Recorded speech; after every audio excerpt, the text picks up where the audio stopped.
So చాలా హ్యాపీగా అనిపిస్తుంది నాకు కూడా. అండ్ ఇంకొక విషయం, ఎలాగో ఇక్కడ మనకు ఈ టాపిక్ వచ్చింది కాబట్టి ఫిజిక్ గురించి, ఆ టాపిక్ మనకి ఏ టాపిక్ వస్తే ఆ టాపిక్ తో కంటిన్యూ చేద్దాం మనం. సో మీరు 2 years బ్యాక్ మీరు చెప్పారు మీ చేరుకుడు సరిపోదేమో అనేసి అంత లావ్ అయిపోయారు. అసలు ఎలా లావ్ అయ్యారు? ఎలా లావ్ అయ్యారు అని అంటే ఎనీ హెల్త్ ఇష్యూ లేదంటే? హెల్త్ ఇష్యూ కాదు, I was in to deep depression for 6 years.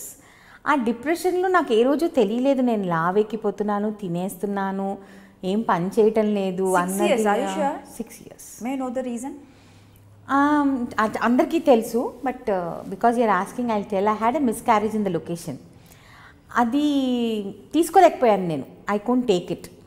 So దాని తర్వాత నుంచి ఇంకా పట్టించుకోలేదు, నా గురించి నేను పెద్దగా పట్టించుకోలేదు. But I should appreciate more than me my husband. ఏ రోజు కూడా తను లావ్ ఎక్కాను అన్న ఫీలింగ్ నాకు కలగజేయలేదు. తను నువ్వు ఎలాగున్నా బాగానే ఉంటావు నాన్న, డ్రెస్సులు సరిపోయేవి కాదు, ఏ నెలకు ఆ నెల లావ్ ఎక్కిపోయేదాన్ని, ఎప్పుడు బట్టలు కావాలన్నా ఎవరైనా మనం ఇలాంటి ఈవెంట్లకు పిలవాలన్నా బట్టలు సరిపోవు, వెంటనే వెళ్ళి షాపింగ్ చేసుకొని రావాలి. I was large, from large to XL, double XL, triple XL, 4XL, 5XL, 6XL, 7XL వరకు పెరిగాను నేను వెయిట్. 7XL? Yeah.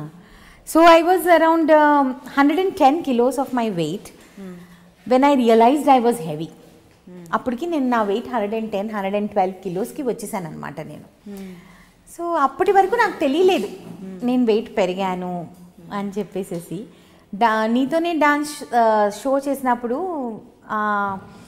ఆ టైంలోనే నేను రియలైజ్ అయ్యాను అనమాట నేను లావ్ ఎక్కాను అనేసి. అప్పటికి కూడా ఫుల్గా రియలైజ్ అవ్వలేదు. దాని తర్వాత గెలిచిన తర్వాత మా ఆయన హాలిడేకి యుఎస్ పంపించారు నన్ను. సరే యుఎస్కి వెళ్ళేసేసి అక్కడ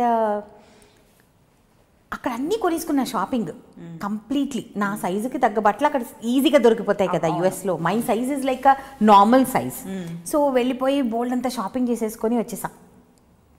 వచ్చిన తర్వాత ఒక 15 daysకి I don't know how I got into this, సడన్గా రియలైజ్ అయ్యాను అనమాట నేను ఒళ్ళు తగ్గాలి అంతే అని అనుకున్నాను. ఇంకా అప్పటి నుంచి ఐ స్టార్టెడ్ మై రీసెర్చ్, ఎలా తగ్గాలి, ఏంటి, ఏ డైట్స్ చేయాలి, ఎలా చేయాలి, మన బాడీ పాడవకూడదు, ఫేస్ పాడవకూడదు, మనకు అది చాలా ఇంపార్టెంట్ ఒక ఆర్టిస్ట్గా. సో ఆ జర్నీ అలా స్టార్ట్ అయింది నాది. స్టార్ట్ అవడంలో కొన్ని ఎక్స్పెరిమెంట్స్ చేశాను నా మీద నేను, అంటే ఎలా తగ్గాలి ఏంటి, చాలా చేసుకుంటూ ఇక్కడికి వచ్చా. చాలా చేసుకుంటూ అంటే నాకు సరిపోదుగా, ఏమేం చేశారు చెప్పాలి కదా. అంటే నా కోసం అని కాదు, ఎంతో మందికి ఆ డౌట్ ఉంటుంది. కొంతమందికి చెప్పారు, కొంతమందికి తెలుసు, కొంతమందికి తెలియదు. బట్ ఈ ఇంటర్వ్యూ చూసే వాళ్ళు